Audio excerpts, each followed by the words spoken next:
Bom dia a todos e todas, sejam bem-vindos e bem-vindas ao segundo seminário do PT de Todas as Lutas.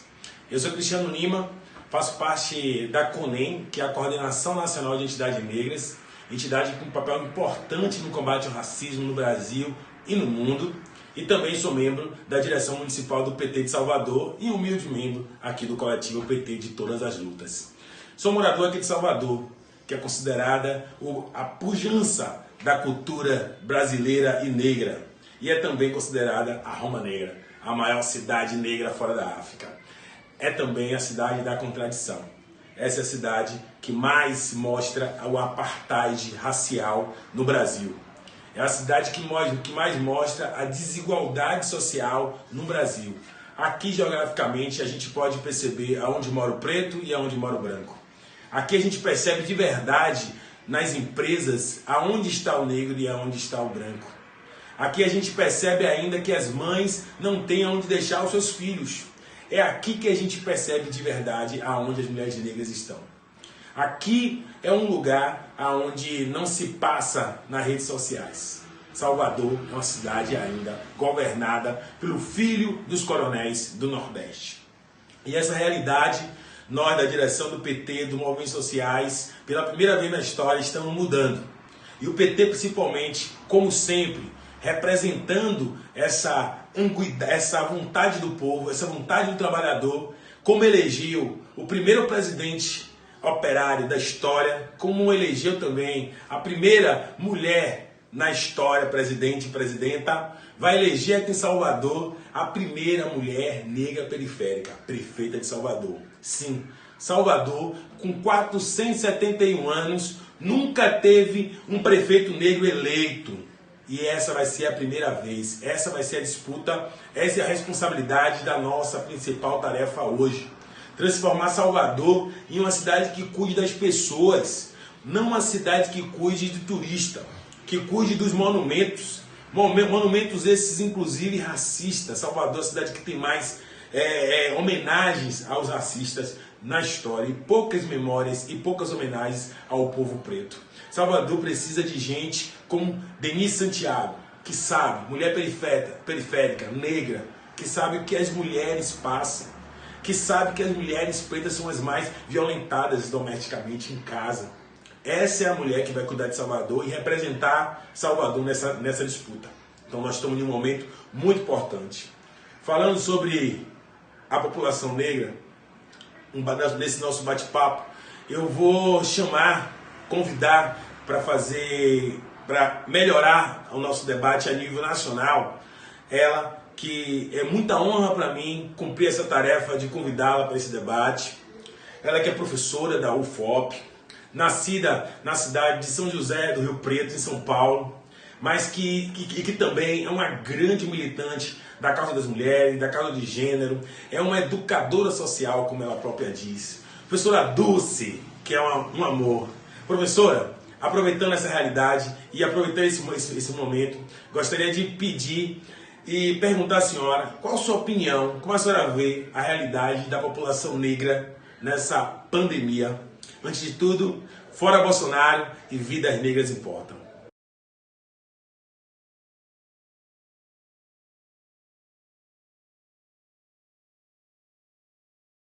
Olá, meu caro companheiro Cristiano Lima e companheiras e companheiros que estão aí participando dessa nossa discussão tão importante que é o PT de todas as lutas, não é?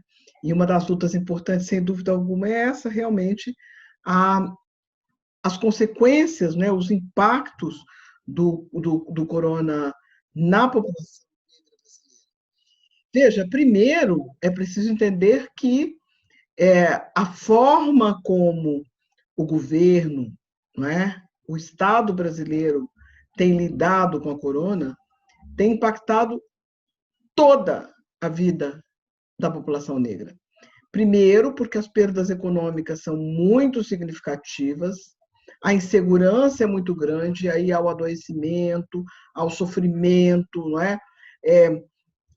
A perda moral pelo não cumprimento, pela impossibilidade de cumprir compromissos já assumidos, há perdas enormes na área da educação, seja onde se decidiu de forma preconceituosa, racista, implantar programas de educação remota para os estudantes que não têm condições de acompanhar esses programas pela sua própria vida, pelos limites em termos de internet, uso de equipamentos que permitam estudar de forma adequada, seja por não haver aulas, não é? E muitos jovens acabam se desmotivando com a escola, acabam sofrendo por não saber exatamente quando será e como será o retorno adequado.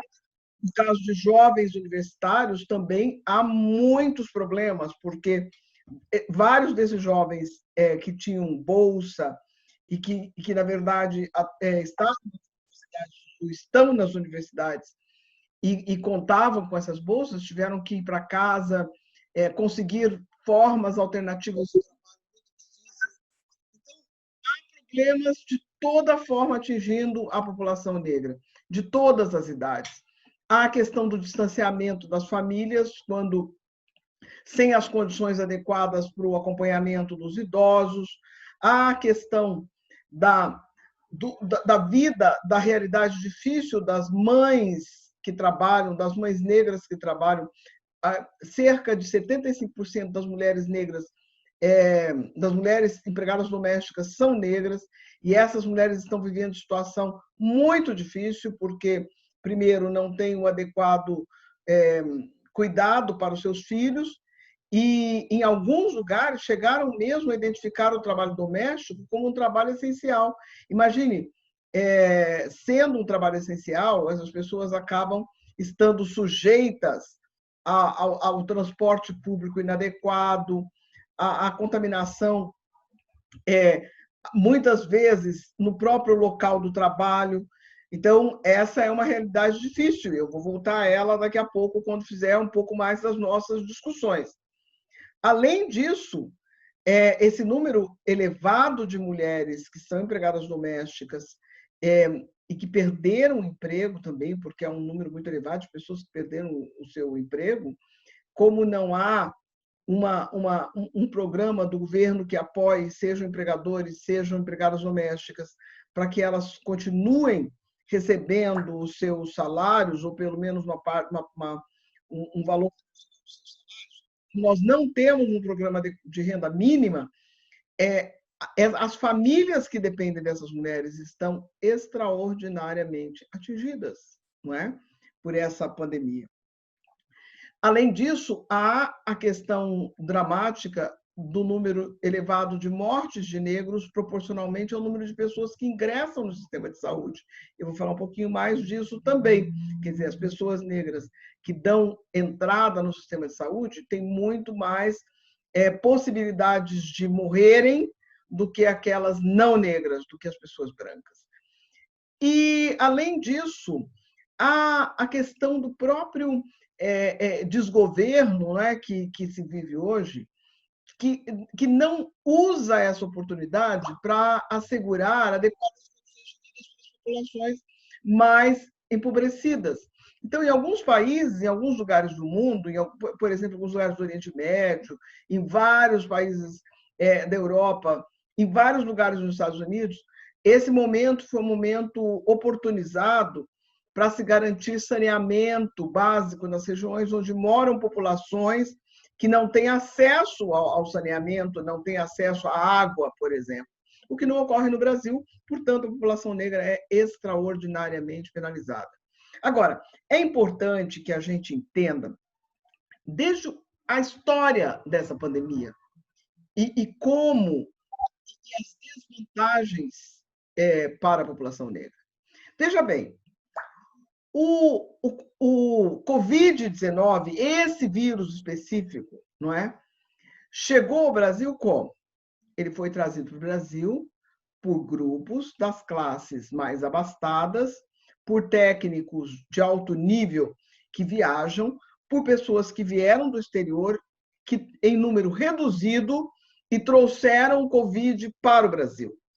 Tanto é que nós podemos ver que, no início, foram os hospitais de classe bastante elevada, aqueles hospitais que identificaram que as pessoas estavam com Covid. Desde o final de fevereiro, sabia-se qual era o processo, embora não se tivesse conhecimento pleno, mas cientistas, pesquisadores, educadores, todos nós cansamos de alertar que seria preciso fazer um plano agressivo de prevenção da circulação desse vírus, porque é assim que os vírus se comportam, não é? E que era preciso conseguir impedir que as populações, em geral, fossem atingidas por esse vírus. Essa era uma proposta muito séria e que com certeza, se tivesse sido incorporada e levada a sério pelo governo, né, pelo Estado brasileiro, por quem faz a gestão dos recursos públicos, teríamos poupado um número elevadíssimo de vidas, e sobretudo de vidas negras. Aí o que acontece? Nada disso é levado em conta. O Covid sai da classe rica, da classe média alta e se espalha. E aí sim, um risco enorme para a população indígena, para a população negra, que poderia ter sido poupada tivesse havido um trabalho adequado de controle da circulação do vírus. O vírus não precisaria ter se generalizado e ter se expandido da forma que ocorreu. E quem é a primeira pessoa a morrer? A primeira pessoa a morrer é justamente uma mulher do Rio de Janeiro, negra, empregada doméstica. Essa é a primeira pessoa a morrer de Covid. E essa história se repete todos os dias, todos os dias. Como eu disse inicialmente, as pessoas negras, quando ingressam no sistema de saúde, têm menos oportunidade de sobrevivência. A diferença de oportunidade de sobrevivência chega a 25%, 26%. É muito elevada essa diferença. E por que isso acontece? Primeiro, porque as pessoas contaminadas por Covid, as pessoas negras contaminadas por Covid, não têm acesso ao teste no momento que deveria acontecer. A testagem universal seria uma outra forma de garantir que não houvesse um excesso de exposição da população negra e da população indígena. A negação da testagem universal, esse crime que vem sendo cometido no Brasil, não é, implica em vulnerabilização das populações que vivem de forma mais aglutinada, das populações que moram tanto no campo quanto na cidade, porque a situação do campo também é importante, eu vou falar disso daqui a pouquinho, e é a única referência real que se tem para se entender o caminho, não é? Como é que o vírus se distribui, onde ele está, qual é o risco para as pessoas. Então, a ausência da testagem é mais uma das formas que leva a população negra a risco permanente em relação não só à contaminação, como também à morte por Covid. Há uma outra questão referente a esse processo de saúde, que é aquilo que já há meses médicos choravam, dizendo: nós vamos chegar à escolha de Sofia. O que é que significa isso? Nós vamos ter que escolher quem salvar. E o que acontece? Mesmo que o médico, que a estrutura de saúde não seja racista, normalmente, quando a pessoa negra chega para o atendimento, esse atendimento mais necessário para a sobrevivência, essa população já chega de forma já chega em condições muito graves de saúde. Então, quem são as pessoas escolhidas para viver? As pessoas escolhidas para viver são aquelas que apresentam melhores condições de vida. Então, aí as populações negras ficam muito mais vulneráveis nesse processo. Além do mais, um outro grande, eu diria, um outro crime, não é? Foi o fato de não haver não só capacitação, como também condições específicas e de qualidade de trabalho para as pessoas da área de saúde que estão na assistência básica, no atendimento básico. Porque se isso acontecesse, haveria muito mais condições, não só de prevenção, como também de percepção do estado de saúde da pessoa no caso da contaminação. Outra grande área de desvantagem diz respeito às mulheres grávidas, porque o déficit de atendimento às mulheres grávidas, e há também uma queda enorme na qualidade de vida das pessoas e consequentemente, das mulheres que estão gestando suas crianças. Isso significa que essas crianças e suas mães estão sendo subnutridas e as crianças já virão ao mundo em condição desigual. Há um estudo, há um texto muito importante de um médico que foi responsável pelo Unicef no Brasil, Dr. Alim Girardi, que trata justamente disso. Além da falta, além da falta, inclusive, do atendimento adequado nesse processo de gestação, há a má nutrição. E a má nutrição que já gera pessoas que virão ao mundo em condições emocionais, físicas de desvantagem. Né? Um outro processo terrível em relação à população negra é o passa-boiada, porque nesse momento em que a pandemia ocorre, a gente vê a todo momento, ações de várias áreas do governo atacam, por exemplo, a integridade das comunidades quilombolas. A gente viu estradas sendo aprovadas, nós temos visto o processo absolutamente imoral, dramático de perda de soberania brasileira, que é o avanço da possibilidade de construção no Maranhão, não é?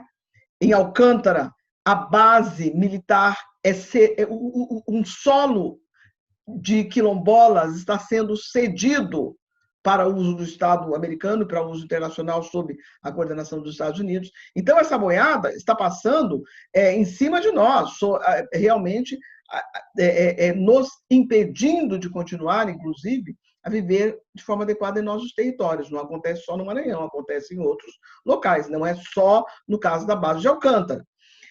E ainda, a falta de prevenção, a falta de um plano de prevenção e precaução que faz com que indígenas e negros em áreas rurais, em áreas quilombolas, fiquem totalmente arriscados a serem vítimas cotidianas da Covid.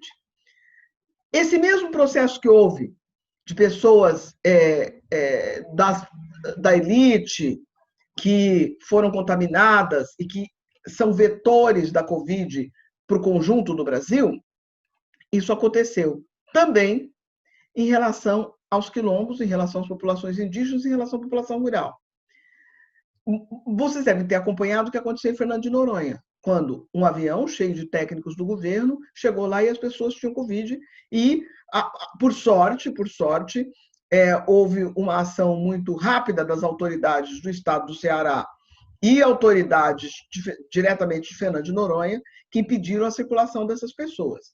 Mas no caso de quilombos e no caso da população indígena, no caso das populações atingidas por barragens, há um número muito grande de técnicos que são vetores do Covid. Isso aconteceu também em áreas do agronegócio. São pessoas que acabam levando o Covid para essas populações. É o caso da minha linda Mariana, essa cidade onde a explosão do coronavírus, da pandemia, né? A explosão da pandemia ocorreu a partir justamente da circulação de funcionários da Vale, como em outros casos de funcionários das várias das várias empresas, seja de mineração, seja do agronegócio. Essas pessoas acabam tendo um atendimento de saúde adequado, porque são funcionários das empresas e, quando identificada a contaminação, tem um tratamento em um nível bastante elevado de tratamento de saúde, e a população que fica contaminada fica sujeita à morte, porque, na maioria das vezes, não foram montadas estruturas de atendimento a essas comunidades. Nós temos exemplo de vários lugares no Pará, exemplo de locais do agronegócio no sul de Minas, no norte do estado de São Paulo, e temos exemplos dramáticos, principalmente nas cidades mineradoras, como é o caso de Itabira, tantas outras, na Bahia e em outros lugares. Então, o impacto é imenso, é imenso. E quando nós falamos da questão das mulheres, não é, que vivem, inclusive, uma outra realidade difícil, que é estar sujeitas à violência doméstica, uma vez que as famílias passam a conviver em espaços bastante confinados, e esses espaços acabam ampliando os conflitos e, com frequência, o machismo acaba vitimando pessoas, acaba vitimando mulheres e crianças. Há uma outra questão muito séria, que é a questão da vulnerabilidade em função da ausência de saneamento. Existem pesquisas que provam que, em muitos lugares, o saneamento com determinados resíduos, por exemplo, como metais, né? Eu mesma conduzi uma pesquisa que mostra que, no caso dos atingidos por barragens, o saneamento, a ausência de saneamento, o contato do esgoto com metais, cria um ambiente extraordinário para a proliferação dos vírus. No caso de um vírus específico, numa pesquisa feita por estudiosos da Universidade Federal de Ouro Preto, que mostra que a gente tinha uma proliferação enorme de vírus contaminantes em áreas de atingidos em função desse ambiente. Agora, nós estamos vendo que a sobrevida da Covid, onde há esgoto, é muito elevada. Então, a ausência de saneamento, a ausência de água, essas condições impostas à população, principalmente a população negra urbana, faz com que esse grupo humano, nosso grupo humano, seja extraordinariamente vulnerável. Eu diria que, para voltar à questão das empregadas domésticas, que sofrem com ausência de trabalho, que sofrem com o risco, no caso, quando estão trabalhando, tanto no transporte quanto nas casas, há ainda a situação que eu diria que mostra o racismo exacerbado no cotidiano, que é o caso do João Miguel, o garoto que caiu do 9º andar na casa dos patrões de uma trabalhadora doméstica no Ceará, não é? E que caiu porque ele foi porque a patroa que deveria estar cuidando dele não cuidou enquanto a mãe dele estava cuidando dos cachorros dos patrões.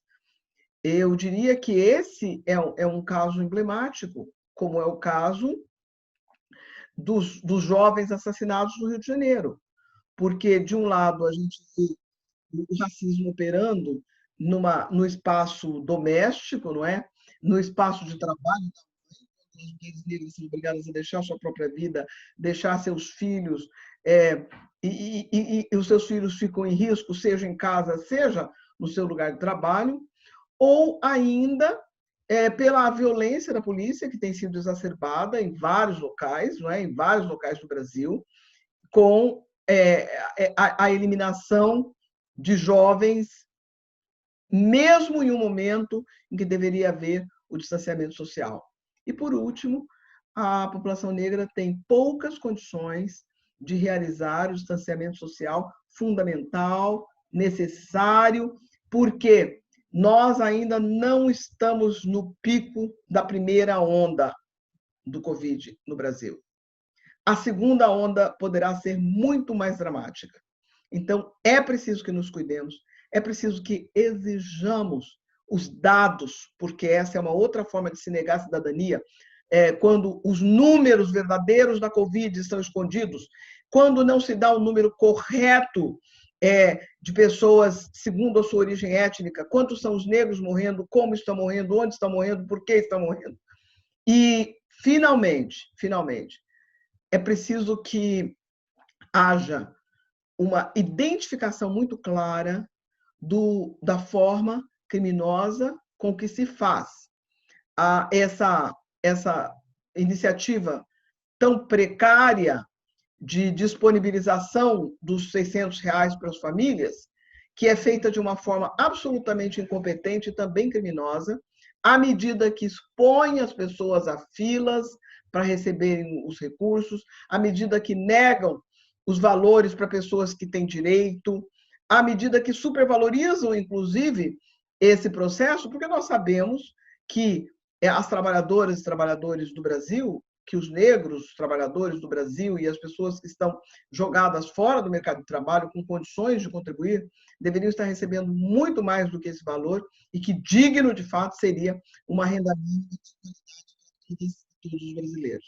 Então, nós estamos aí na luta, precisamos ter muito cuidado, precisamos fazer exercícios importantes de convivência familiar, precisamos cuidar dos nossos territórios religiosos, dos nossos territórios de viver e, principalmente, não deixar em nem um minuto de fazer a nossa oposição ferrenha a este Estado sequestrado e a um governo que nos massacra, é um governo que, nas suas estratégias nazi-fascistas, opera pela eliminação, pelo genocídio da população negra.